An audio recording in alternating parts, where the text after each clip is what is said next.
bloated bag of fascist feces, Trump, isn't tough. Part 2. Who really has heart?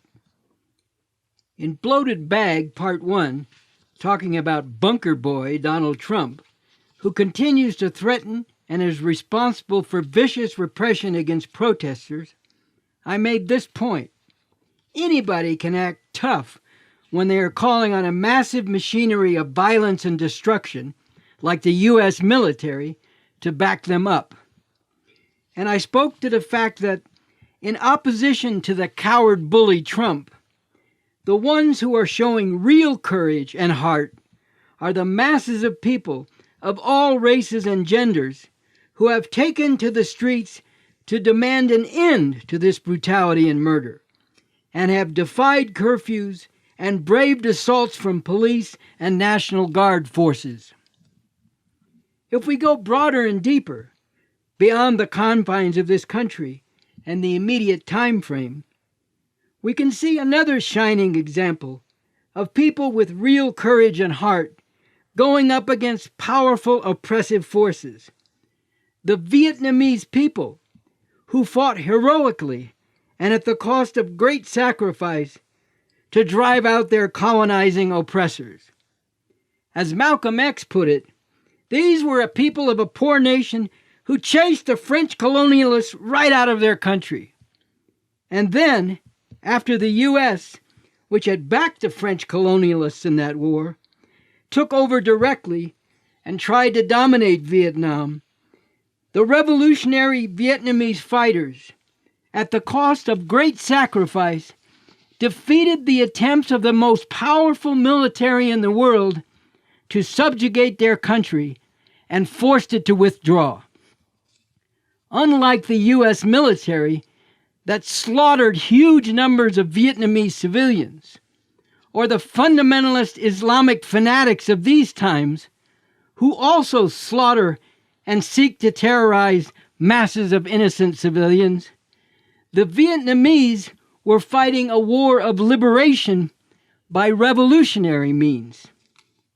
Or, coming back to this country, if you want to talk about courage and heart, how about the Black Panther Party, which began with a small number of black youth who went on armed patrols, legally at the time, in Oakland in the 1960s to prevent police from brutalizing and murdering black people, and stood up against murder and continuing heavy repression from the government as over the next few years the BPP grew into a powerful revolutionary force throughout the country. And they did this in unity with revolutionary struggles going on throughout the world. How many people know or remember that the leader of the Black Panther Party, Huey Newton, declared that if they were needed, he was ready to send Black Panthers to fight on the side of the Vietnamese against the U.S.? Clearly, the Black Panthers in their revolutionary days were not the kind of Second Amendment people that Trump likes to talk about. And in recent days, particularly in the context of the mass outpouring against institutionalized racism and police terror, and with the repressive response of the Trump-Pence regime and the threats and attacks by the fascist base of this regime, there have been black people who have exercised their Second Amendment rights, in some cases raising political demands, such as the call for the World Court to investigate the United States for its murderous oppression of black people. Even though this does not represent the same kind of revolutionary outlook of the Panthers in their early days, it does involve an important stand.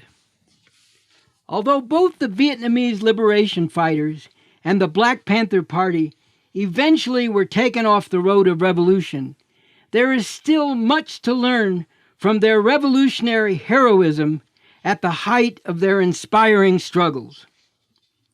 Applying the lessons from previous revolutionary struggles and forces, and going still deeper, here's something worth thinking about. How about masses of black and brown youth today who, instead of killing each other, are taking up the 5-2-6 basic principles of revolution and are moving as a powerful positive force, working for an actual revolution that will put an end to this oppressive system and bring something much better into being. A revolution based on the new communism and aiming to put an end to all the ways in which people anywhere are exploited, abused, terrorized, brutalized, and slaughtered.